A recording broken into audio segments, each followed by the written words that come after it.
Welcome in, YouTube world. Sorry, OJ, I stole that. What's up? This is Kyle. This is the first time that we are making YouTube exclusive content, which is pretty unique.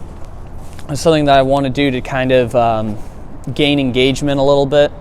And I think this is better than just having sound bites of podcast episodes.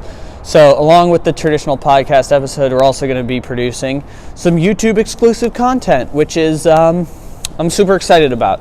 I think that this is going to be a great opportunity to kind of expand the podcast world a little bit, other than just Instagram TV ideas and YouTube videos in and of itself.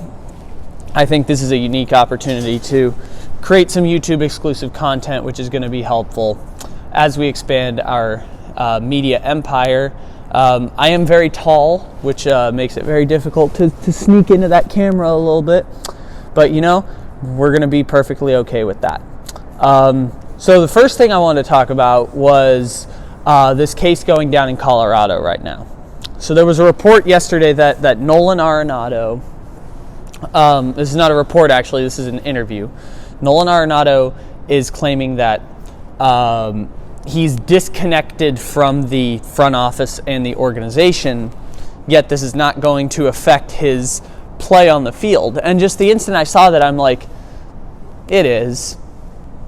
The fact that you're disconnected from the organization means that you don't trust them. You feel that they are not putting you in a position to succeed, and that he also said he wants to win whether it's in Colorado or not, which means that they pissed him off to the point where Nolan Arenado is ready to head out the door.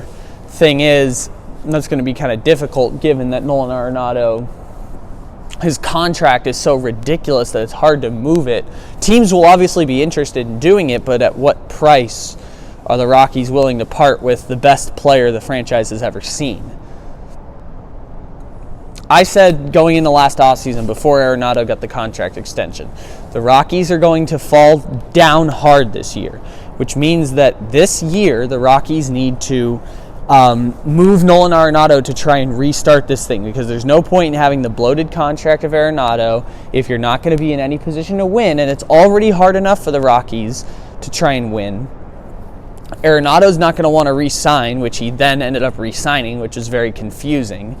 And at that point, it's like, okay, Arenado is probably going to go out the door, trade him in the offseason or trade him at the deadline, whichever one you feel can net the biggest return.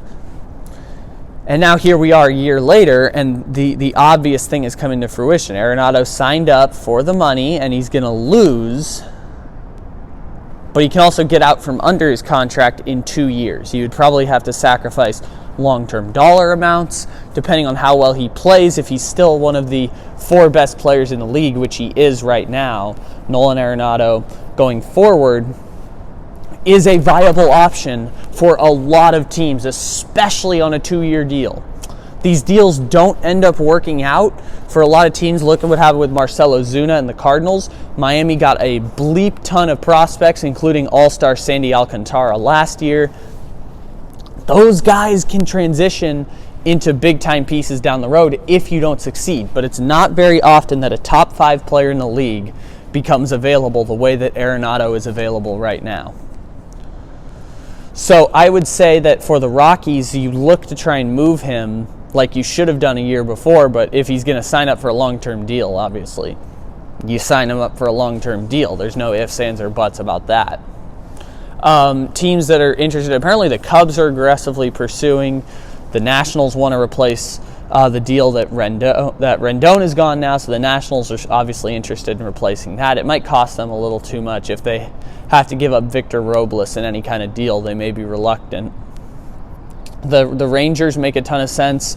The Braves make a ton of sense, even though the Braves and Rockies have had discussions. They haven't really gone anywhere because they've been reluctant to include any kind of price tag on one of these big-time players or big-time prospects that they have, like Kyle Wright. I don't think they want to part with Kyle Wright.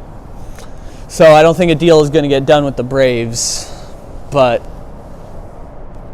Arenado going forward is in a precarious position. He's put the Rockies in a precarious position because obviously he's not happy playing in Colorado, and he says it's not going to affect his work ethic.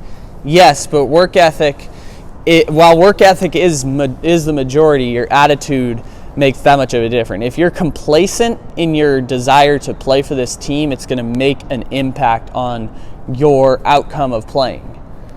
If you're not committed to the organization, it's hard. If the organization is not committed to you, because this is the Rockies dropping the ball on all of this, if the organization is not committed to you, how can he be committed to the organization at the same time? Simply put, there's not much of a win scenario for the Rockies or Nolan Arenado in this. Well, the win for Nolan Arenado is going to an actual contender where he can actually make an impact, improve, unlike Mike Trout, or unlike, I guess, Mookie Betts with the Dodgers, but Mookie Betts won a World Series at that point, or Paul Goldschmidt, that's a good one. Unlike Mike Trout or Paul Goldschmidt, he can actually prove that he can contend on a top team, and we saw Goldschmidt this last year with the Cardinals be the best player on a team that won the division and went to the NLCS, even though it felt like they were never in the NLCS because they got smacked by the Washington Nationals.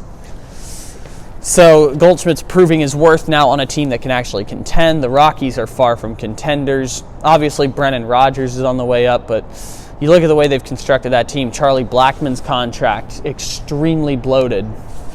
Trevor Story, fantastic piece, wildly inconsistent and soon to be wildly expensive. Ian Desmond is proving to be a bad contract as time progresses.